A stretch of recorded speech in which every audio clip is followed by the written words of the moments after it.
장인과 기술자는 어떻게 다를까? 현대인들은 대부분 자신의 노동을 제공한 대가로 월급을 받아 생활합니다. 이런 사람을 대개 노동자라 부릅니다. 그런데 노동하는 사람 중에도 유독 명예로운 호칭을 부여하는 경우가 있는데 바로 장인입니다. 장인도 자신의 신체를 움직여 어떤 생산물을 만들기는 여느 노동자와 다르지 않습니다. 하지만 그에게는 명장인이 인간 문화재니 하면서 특별한 뭔가가 있는 것처럼 포장해주기도 합니다. 장인과 비슷해 보이지만 조금 다른 개념이 있는데 기술자입니다. 기술자란 말 그대로 특정 분야의 전문적인 기술을 가진 사람을 뜻합니다. 과학기술이 발달한 오늘날에는 여러 분야에서 기술자가 점점 많아지고 있습니다. 하지만 장인은 점점 찾아보기 힘든 실정입니다. 기술자와 장인은 어떻게 다를까요? 대체로 장인이라 불리는 사람은 대부분 기술자라고 봐도 무방합니다. 자기 분야의 전문성을 갖지 못한 사람은 장인의 반열에 오를 수조차 없기 때문입니다. 하지만 반대로 기술이 뛰어나다고 해서 모두 장인이 되는 것은 아닙니다. 장인에게는 전문적인 기술 외에도 또 다른 무엇인가가 필요한데 이것이 그 둘을 구분하는 결정적인 차이입니다. 전문성 외에 기술자에게는 없는데 장인에게만 있는 독특한 점은 무엇일까요?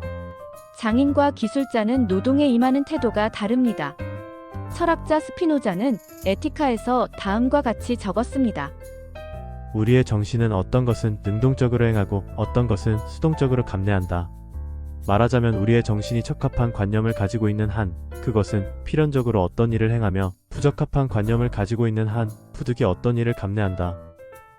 스피노자에 따르면 사람들이 어떤 일을 할 때 정신이 반응하는 방식은 크게 둘로 구분됩니다. 어떤 일을 할 때 우리의 정신이 능동적이고 적합한 관념을 가진다면 그는 그 일을 긍정적으로 행합니다. 반면 우리의 정신이 수동적이고 부적합한 관념을 가지고 있으면 당사자는 그 일을 감내하고 있는 상태입니다. 예컨대 어떤 예술가가 창작 활동을 할 때는 그 과정이 비록 힘들고 어려워도 당사자는 그것도 잊은 채 작업에 몰두합니다. 그의 정신이 적합한 관념을 가지고 능동적으로 반응하기 때문입니다. 흔히 장인이라 불리는 사람은 대부분 여기에 속합니다. 반면 어떤 일을 능숙하게 처리하고 있긴 하지만 그의 정신이 부적합한 관념을 가지고 있다면 그는 어쩔 수 없이 그 일을 감내하고 있는 상태입니다. 주로 기술자가 여기에 해당합니다. 장인과 기술자는 직업활동에서 추구하는 목표에도 차이가 있습니다. 대체로 장인은 얼마나 좋은 것을 만들 것인가를 고민합니다. 반면 기술자는 얼마나 많이 만들 것인가를 고민합니다. 오늘날 현대식 공장에는 전문화된 기계와 생산 설비가 등장하면서 전통적인 장인은 점점 사라지고 그 자리를 기술자가 대체하고 있습니다. 게다가 숙련된 기술자들마저 기술의 소유자에서 단순히 기계를 돌보는 사람으로 전락하고 말았습니다. 그 결과 얼마나 좋은 생산품을 만드는지보다 얼마나 많이 만드는지에 관심을 두게 되었습니다. 말하자면 현대식 기계가 장인을 기술자로, 기술자를 단순히 기계를 돌보는 사람으로 변모시켰습니다. 그래서 현대식 공장에서는 장인을 찾아보기가 점점 어려워지고 있는 것이 현실입니다. 장인과 기술자는 주된 관심사에도 차이가 있습니다. 장인의 제1 관심사는 자신이 만드는 생산품 그 자체에 있습니다. 반면 기술자는 생산품보다는 이윤에 더 많은 관심을 둡니다.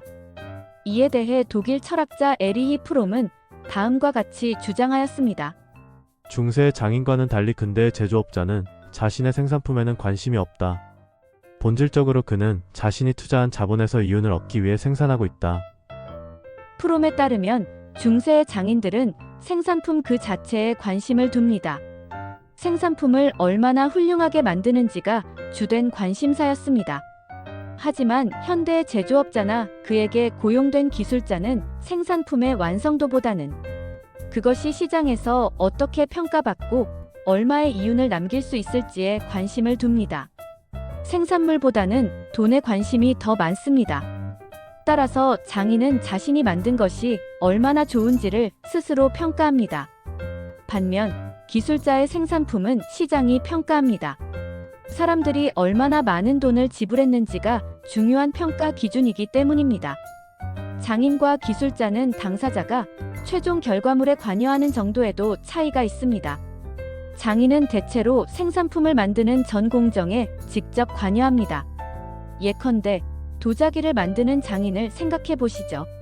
그는 도자기의 원료가 되는 흙을 구하는 단계에서부터 그것을 분쇄하고 반죽하고 배합하여 찰흙으로 만드는 과정, 도자기를 성형하고 건조하고 굽고 유약을 칠하고 채식하는 전체 과정에 직접 참여합니다.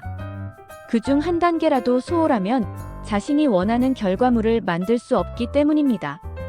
반면 현대의 분업화된 공장에서 일하는 기술자는 전체 공정 중 일부분에만 관여합니다. 예컨대 자동차를 만드는 공장에서는 차체를 만드는 공정, 엔진을 만드는 공정, 각 부분을 조립하는 공정 등 수없이 잘게 나누어진 공정을 나누어서 진행하는데 오늘날 기술자는 그 중에서 어느 한 부분에 속해서 특정 분야에서만 전문성을 쌓습니다. 공정의 전 과정에 직접 관여하는 장인과 일부분에만 관여하는 기술자는 최종 결과물에 대해 느끼는 가치와 만족감이 다를 수밖에 없습니다. 공정의 전 부분에 관여한 장인은 자신이 만든 결과물과 일체가 됩니다. 자신의 혼과 노력이 최종 결과물에 온전히 반영되어 있기 때문입니다. 게다가 장인이 만든 물건에는 만든 이의 이름이 끝까지 따라다닙니다. 그렇기 때문에 장인이 만든 물건은 예술작품이라고 불러도 틀리지 않습니다. 반면 전체 중 일부 공정에만 관여한 기술자는 최종 결과물을 보고도 완전히 자신이 만든 것이라고 생각하기 어렵습니다. 가령 최고급 자동차를 생산하는 공장에서 자동차 바퀴만을 조립한 기술자는 남들에게 이 자동차는 내가 만든 것이오 라고 당당하게 말하기 어렵습니다. 완성된 자동차를 만드는데 자신이 기여한 부분은 일부에 불과하기 때문입니다. 당연히 그 자동차 어디에도 그 기술자의 이름이 남아있지 않습니다. 이렇듯 장인과 기술자에는 엄청난 차이가 있습니다. 오늘날에는 기술자나 노동자는 많지만 장인과 예술가는 점점 줄어드는 실정입니다.